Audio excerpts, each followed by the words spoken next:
What's going on, everybody? Dr. Howie Wowie here, and welcome to another episode of the Heal408 podcast, where we are connecting the health and healing world to more of itself. Got an awesome guest with me today. He's an old friend of mine. We go way back to our old high school days. He's currently a life coach as well as the water polo and swim coach at Bellarmine. He is a second year medical school escapee as well as a college water polo All American player. He's got a lot of great insights that he shared with us in this episode, and I'm just so stoked to actually have that time to sit down with Matt and have that great conversation with him. So, without further ado, please enjoy this episode with life coach Matt Godar. Thanks, everybody. And I think, wow, I was looking back on this. We've actually known each other for like more than a decade now, right? It's been that long since high school. hmm But my man Matt Godar here's got a phenomenal story and insights on just life in general, and really want to give him the opportunity in this space to really talk about, his journey to get to where he is today and really share with us some of his insights. So Matt Godar, welcome, man. Thank you, Howie. I appreciate it. I appreciate you, and it's a beautiful space you've created. On. And for those of us just tuning in, first, thank you, Matt, for being a part of the Move Breathe Meditate session this morning.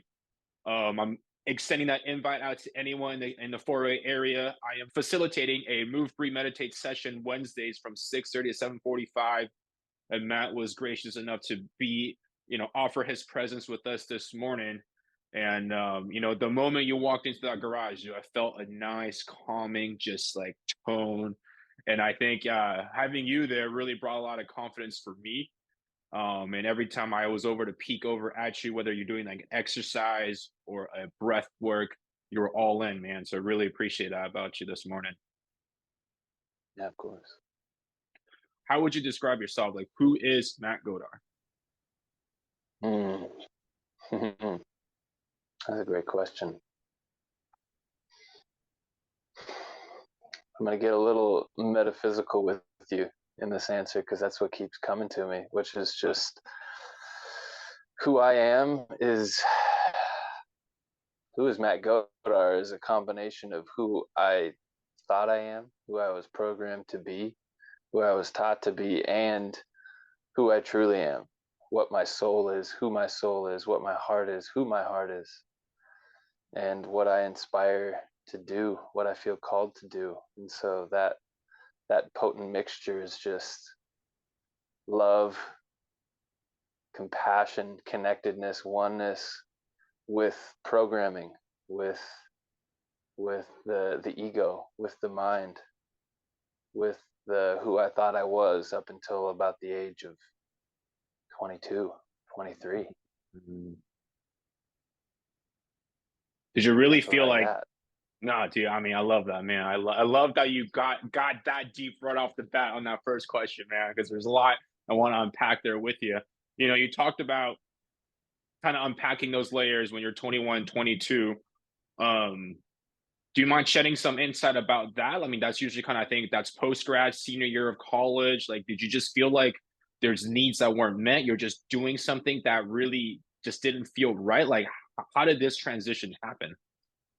Yeah, so that was this was kind of this seminal moment that led to what I guess I would consider a start of an awakening, which was I was out of college at Santa Clara. I was done playing water polo, and I had gone into podiatry school to be a foot and ankle surgeon.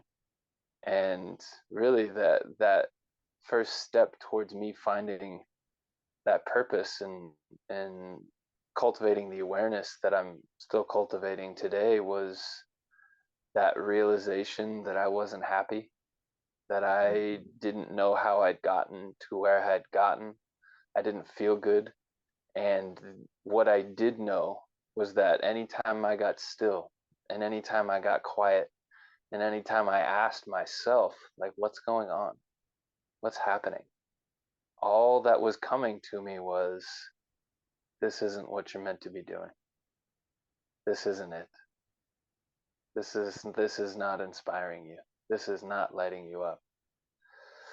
And I mean, it took about 3, 4, 5 months of sitting with that awareness and wrestling with that awareness and not wanting to believe that what I was feeling internally and what I was becoming clear on internally was that I didn't want to be in medical school, that I didn't want to be going down this path.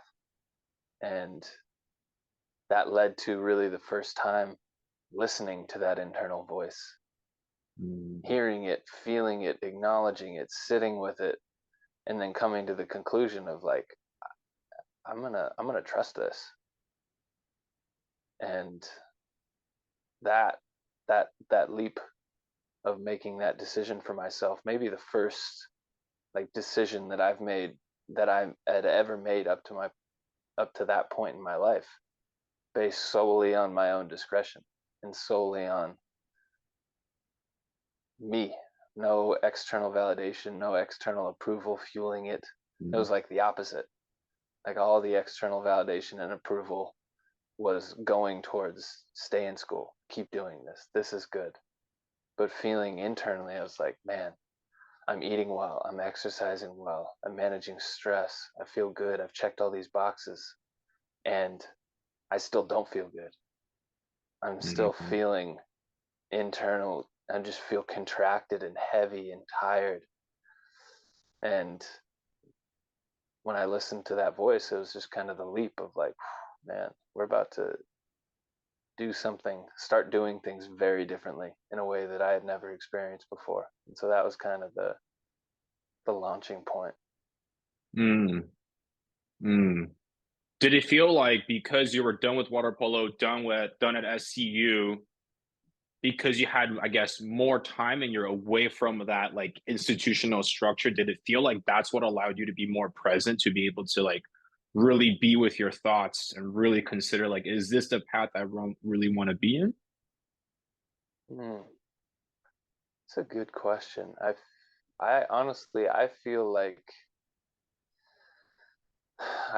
like everything in my life up to that point led to me being able to have that awareness. So I don't know if it was any one thing in that moment or if it was just the accumulation of carrying around everything that I've been carrying around, all of the emotional baggage, all of the energetic baggage, all of the stress, all of the coping mechanisms, all of the programs, all of the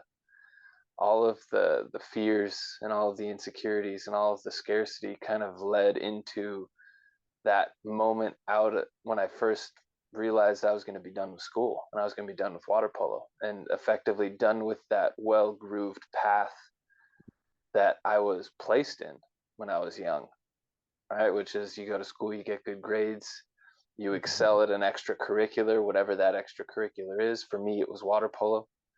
And then all of the decisions outside of that were super easy. It's like, yeah, I'm going to play in college. Yeah, I'll go to Santa Clara. Yeah, I'll study biology. I like that. It's interesting to me. And then when I left school, it was the first time that I had the choice to make a decision outside of that groove. And I chose to act in fear. I chose to act in scarcity. I chose to go with the mental egoic route for me, which was honoring that external validation, doing the thing that people were like, yeah, that's great, doing the thing that my parents were like, yeah, that's great, doing the thing that I had been programmed to look at of like, man, being a doctor, being a surgeon, like checked all the boxes, right? The security, the prestige, so to speak, right? The level of competency, the way that you're looked at in the professional world. And so all of that for me was fueled in the insecurity of not knowing who I was and choosing the route that was the most comforting to who I thought I was at that point. And who I thought I was the collection of who everyone around me thought I was. And so I kind of crowdsourced that decision to go to med school from a place of scarcity, from a place of like, unless I do something that reflects me being good enough, I'm not going to be good enough unless I do something that's worthy of appreciation and worthy of love. I'm not going to be worthy of appreciation. I'm not going to be worthy of love. And so without the tools to give myself that, I had to make that choice.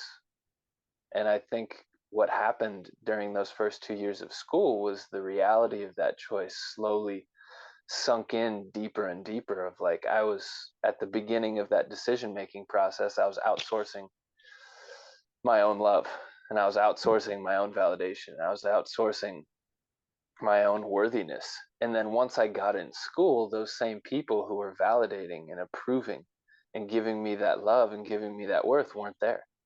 Day to day, it was just me with me. And then being surrounded in a super competitive, super structured an environment that didn't inspire me to be in. It reflected my insecurities rather than reflecting my dreams, rather than reflecting my inspirations. And so I think after 2 years of experiencing life that reflected how little I was able to love myself and be there for myself and take care of myself internally, I just got to the point where I was like, man, something is happening. And then every time I'd get still, I got in the habit of saunaing every morning before driving up to Oakland from Santa Clara. And I would just sit in the sauna and breathe. And I didn't realize that I was meditating. I didn't realize that I was getting calm. I was just like, man, this feels good. But then in that stillness and in that quiet, it just kept popping up of like, nope, this isn't it. This isn't it. You wondering why you're stressed? It's because you're doing something you don't want to do. So yeah, that's a long answer to whatever that question was. No, I love it, because there's a lot of moments in your response that gave me chills and gave me these goosebumps, because I think a lot of us, especially in our generation, especially in this area, the 408 Silicon Valley, the competitive nature of how it was growing up for us, and it's only gotten more competitive. So thanks for that reflection, man. That to me really resonate with me and my journey, and I'm sure a lot of our audience would share that similar journey as well. I want to be able to take a moment and really take all that you said and be able to kind of pinpoint certain things, which is your purpose, right? You talked a little bit about how you transitioned out of, the thought that you're supposed to go to grad school, become, go to med school and all that, and then really listening to your inner self and really try to fulfill your needs and listen to them. So I want to just go a little bit deeper on that. I was like, how did you find your purpose, and like, what is your purpose? Hmm. Mm-hmm.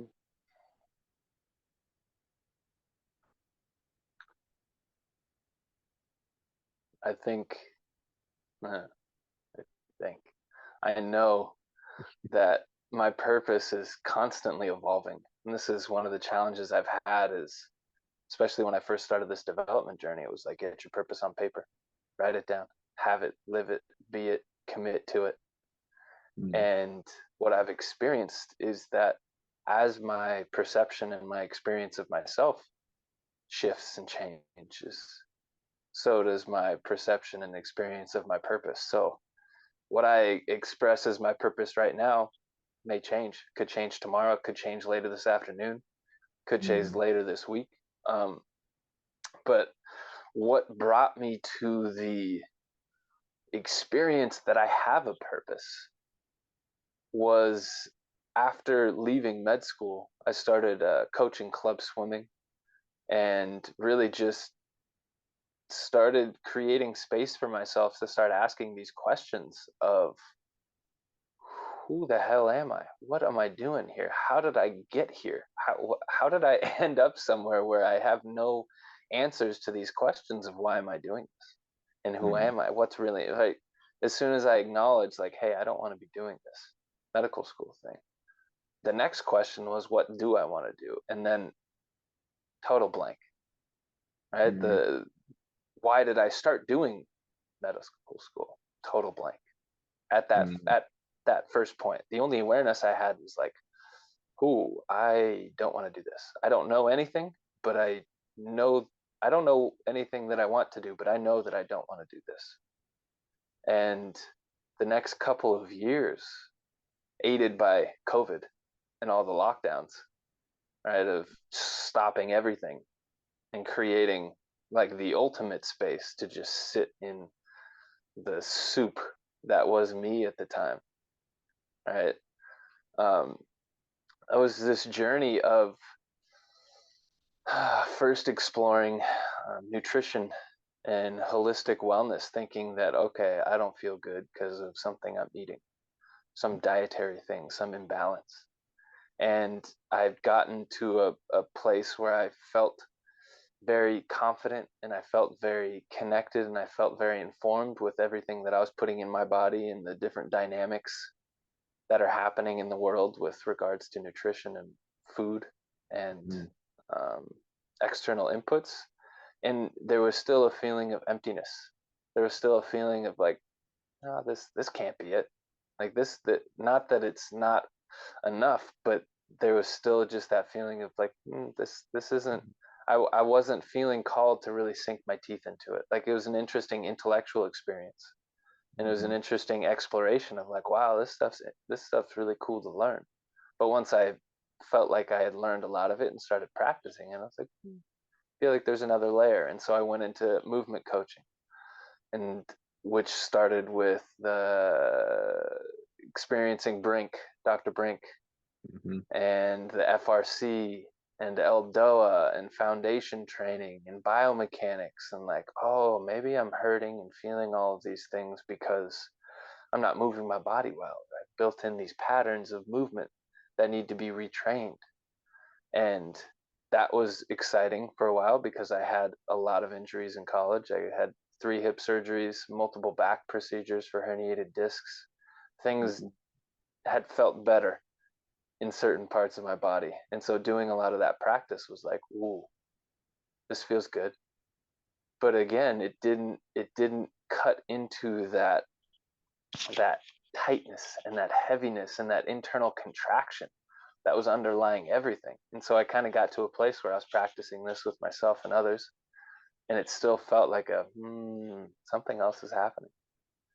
And that's when I was connected to a series of amazing mentors and fellow searchers and explorers, and really just kind of exposed to the reality that there's an internal reality, exposed to the internal world that is me, and the traumas and the emotional patterns and the pains and the wounds and the insecurities and the fears that we carry around, which manifest themselves physically, like the somatosensory experience of I'm having this internal emotional experience and I'm experiencing physical symptoms, signs, feelings. And that was the first time that I felt deeply connected to work, to activity, to a I don't even know what it's called, what I would call it. It was just the first time that I felt deep within myself of like, wow, this is, it was the first time I experienced deep truth with something that I've experienced externally, right? Where I'm listening to people talk, I'm taking these classes, I'm being facilitated and guided through these internal practices and internal experiences, and I'm like, wow, just feeling profound shifts within myself and within how I'm feeling. And so from that deep experience of truth, and from that deep experience of like, wow, this is something that deeply resonates with me, my purpose since then has been some version of continuing to explore my inner world, integrate my inner world, love all that is within my inner world, and share that love with my external world.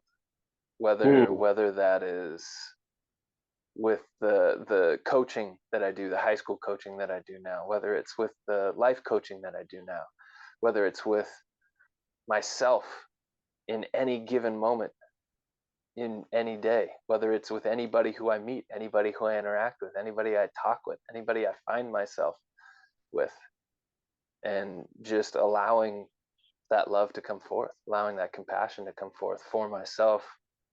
And as I cultivate it for myself, man, it just starts to radiate. Man, man, that was I love the reflection period on that.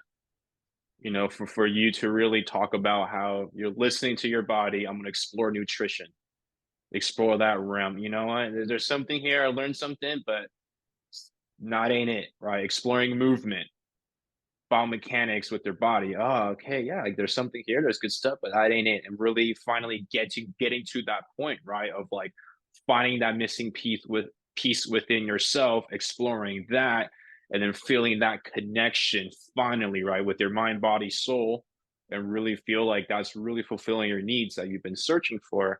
And now here you are. Really was just really inspiring watching that growth, and seeing where you are today. Uh, Want to kind of get your perspective here. And you don't necessarily have to put on your hat as a life coach or anything like that. This is just like your own personal definition of Mhm. what's your definition of health, and what do you think are the ultimate steps that lead to healing and healthy and being healthy? Mm.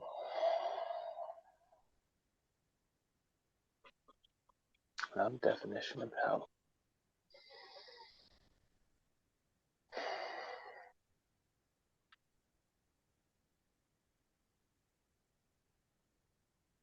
For me, what's coming to me and what continues to come to me is oneness Mm, and unity. And that manifests itself in a lot of different ways. But the way that I've been experiencing it and working with people to experiencing it is the places that feel heavy and they feel contracted within your experience are the places that are not fully interconnected, or that we experience them as not being fully interconnected. And health for me in practice right now is when I am loving and compassionate and open and accepting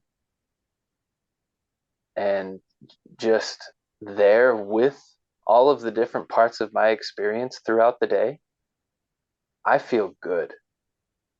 I mhm, feel really good. When I am present and actively loving what's coming up, right? Whether it's a feeling, whether it's a trigger, whether it's an insecurity, whether it's having an experience and looking back on it and being like, oh man, I was so triggered, or like I was so insecure, like, whoo, that was really like, oh, I don't know about that. And if I'm in a mm, place where I'm looking back at that and feeling that and experiencing that and just being like, man, I love you.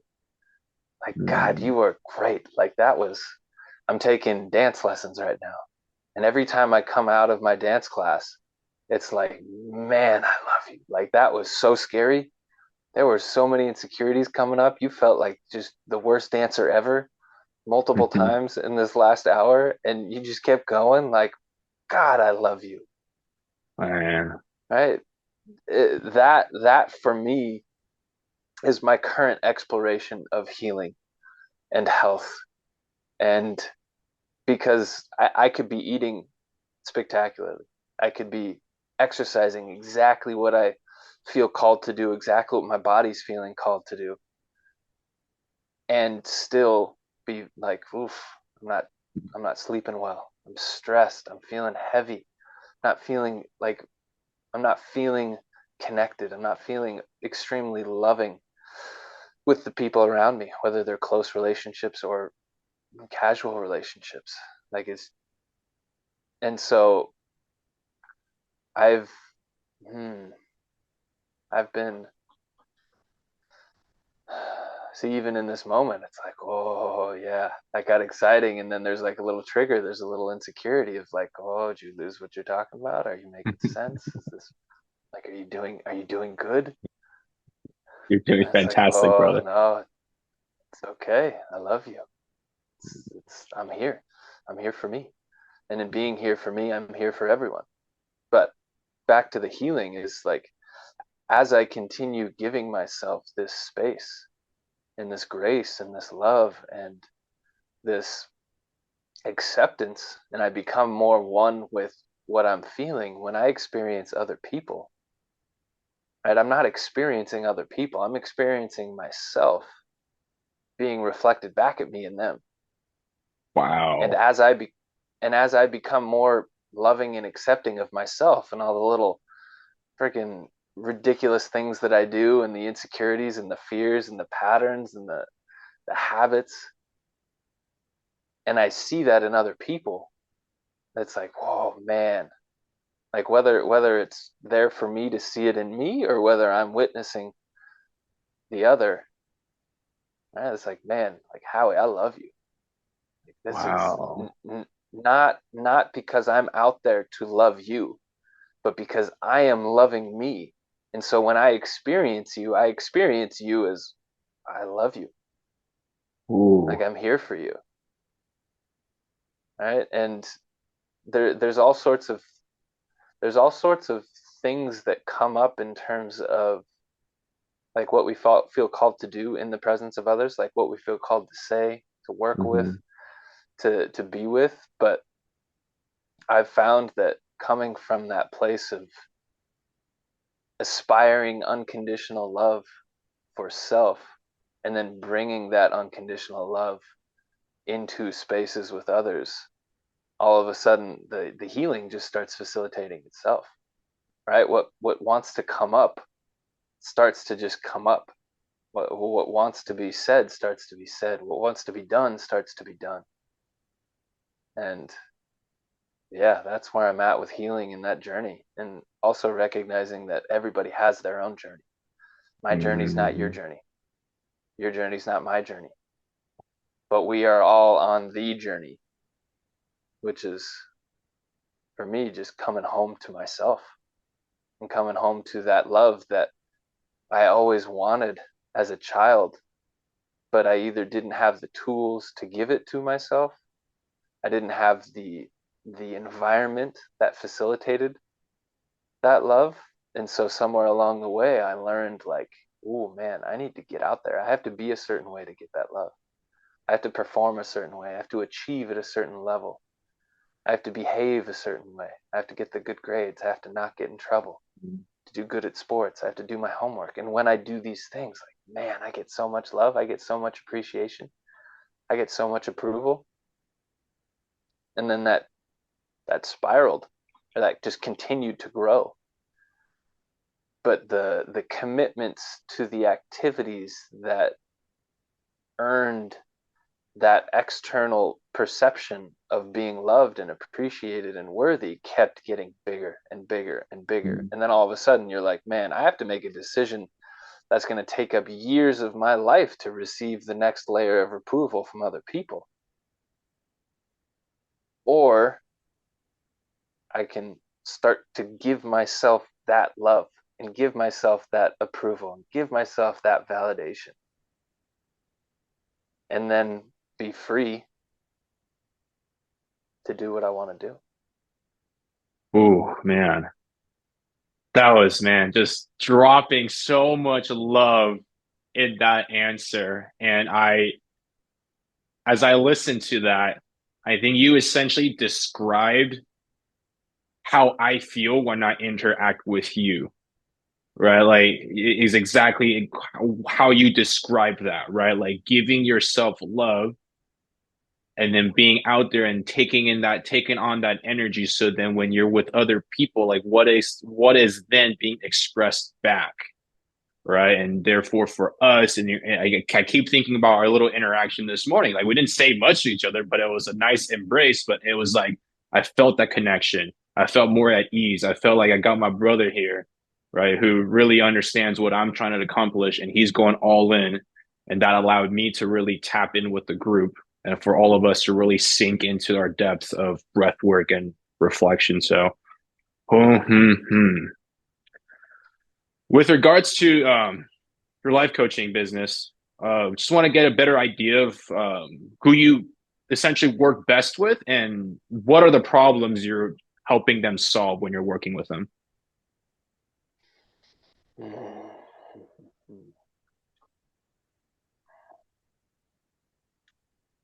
I work best with anyone who's curious and anyone who's open. My clients range just all ages, right? 50s, 60s, all the way down to early 20s, fresh out of college. And so I say curious and open because when I talk about this kind of stuff, right, and then if I'm in a container where where I'm stepping into the role of coach and facilitator, this kind of conversation gets even more intense, right? It's a deeper level of like, this is what we're here to explore. This is what we're here to do, is explore this internal world, explore the self, explore I've been searching externally and I've been doing all of these things and achieving all of these things and getting all these things and getting and getting and getting and doing and doing and doing. And I'm exhausted. I'm tired. I'm stressed. I'm not satisfied with the return that I've been getting on the investments that I've been making in the different realms of my life. And I'm open to exploring the reality that it may have nothing to do with what I'm doing out there, but it may have everything to do with what's going on in here. Mm-hmm. And the problems that I solve, I think that statement in and of itself, when I hear it, there's like a small aversion of like, man, I'm not solving any problems. These problems are being solved in the container, but I'm sure as heck not doing it. Mm-hmm. Right. And the next layer of why I feel like I wanted to say that is because when I work with people, it's not me doing the work. It's whoever I'm working with doing the work. Right. And that's the only way that any of this gets done. Right, is if you do the work, if you're willing to do the work, you're open to doing the work. Because I can't heal you. Mm-hmm. Only you can heal you. Mm-hmm. I say that all the time, brother. Yeah. It's like I can't love you. I can only love me and be in presence with you as I'm loving me. Because everything that I see in you, Howie, that I love is in me. Mm-hmm. Right? The only things that I understand about you are the things that I understand about me. So what I'm being reflected back at me is like, whoa, man, I love all those parts of me. God, you're awesome. Mm-hmm. Right? And inviting you, right, to maybe for the first time step into a space of openness and acceptance of like, man, you can love you in this space. Right? With all the faults, with all the insecurities, with all of the fears. Right? Like, man, like, you are so worthy of love. And you are so worthy of appreciation. And you are so worthy of all that you're receiving and all of the enoughness that you can hold and be with. And so the space that I create is like, man, I am going to unconditionally love the shit out of myself. And then if I step into a container with you, I'm going to continue doing that and just share with you how I'm feeling about me and allow that to lead to how unconditionally loving are you of you? Where are those places that haven't felt safe to be loved, to be felt, to be spoken, to be expressed, right? And how can we just start to take steps into those places and start to love those places? Wow, that was the language that you used, the way you were able to describe that really opened my eyes to giving and receiving love and how that comes internally. And that really, I had to take some time to really sit that in, because I was like, man, that makes a lot of sense. That makes a lot of sense. And I really appreciate the time and patience you took to explain that, to really get to that level of understanding. And I think that's magnificent, man. And I will put this in here as well, like having, myself worked with you in the past while I was going through school. I think it's exactly just that. Like, you weren't trying to problem solve for me. You were just holding a container that's safe and asking me questions that allowed me to reflect deeper and deeper and deeper. And before you know it, it was like a breakthrough. I'm in tears. I'm like, oh, dude, Matt, like, how did you do this? And you were just sitting there like, no, I'm just here, I don't know. homie. Like, I'm just here, bro. uh, so man, really, really appreciate your time, man. I mean, that was a nice, what was it, 35 minutes of our call together, but I really felt like I really got to get to know you, not just for who you are, but also what you do, what you represent professionally. And I have nothing but just love and appreciation for you and what you do, man. I think, especially this type of work, and also facilitating men's retreats that I love to be a part of. I was just at one last weekend, but when you and I chatted, we had a lot to unpack. And I really believe and love the work that you do. I'm going to go into kind of the Q&A portion of the podcast. Um, really appreciate your time, Matt, and I'll see you next Wednesday at our Move, Breathe, Meditate. Yeah, brother. Thank you for having me, and thank you for being you. Yeah, man. Appreciate you, brother. All right, man. I love you. I'll see you soon. I'll talk to you later. Love you too, man. Peace. Peace out. This week's Q&A was brought to you by Karen over text. Thank you, Karen, for submitting this question. She asked us, how do you forgive somebody? Forgiveness, forgiveness, forgiveness. And it's always a concept that I'm always exploring and love to have conversations with people about it. Because I don't think there's ever a manual or a step-by-step how to forgive somebody, even though I actually did do a little bit of chat GPT to see what comes up.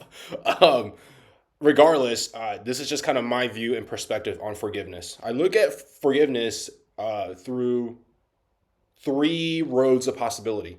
The one is I forgive you.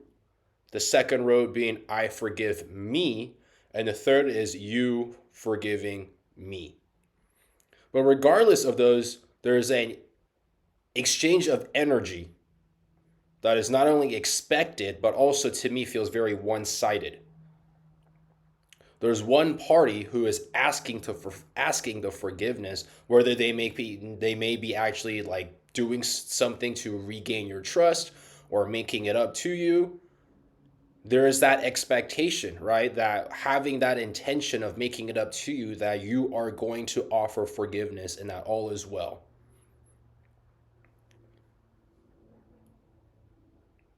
And to me, I think that's a really messy aspect of forgiveness because there is that one-sided energy exchange that is expected. But I think once you're able to acknowledge that and look past the expectation and actually allow yourself to sit with your feelings, you're allowed to have your feelings. And remember that forgiveness is a gift, a privilege that you are offering somebody, that you are not owed to somebody, even yourself, right? So allowing yourself to sit with the feelings, and I think this goes hand in hand with our two guests in our two episodes so far, Dr. Lance Von Stade and Matt Godar in this episode, is that they have both offered ways to think about love, ways to become more present, and giving yourself permission to sit with your feelings, to let it mean whatever it needs to mean. It doesn't have to mean anything. It doesn't need to make sense. You can just be sitting there uncomfortable. And if you want to be more present, then do the things you got to do to become more present, but also allowing yourself, someone has wronged you. Someone is asking you for forgiveness. You probably don't feel that great right now, and that's okay. How do you feel about this? And once you're able to sit there and acknowledge that you do not owe whoever this person, even yourself, forgiveness, then probably ask yourself, did you learn a lesson here? Do you feel like you have the tools to make the changes and make the adaptations to future challenges that may present similarly? And do you feel like you have the resources to do so? And if you feel that you confidently do, then perhaps forgiveness is warranted. I actually will love more conversations with all you guys about this topic of forgiveness. More follow-up questions about it. I'll definitely do a part 2 on that next week. But thank you all for your time. Thanks for listening, and have a beautiful rest of your day. Take care.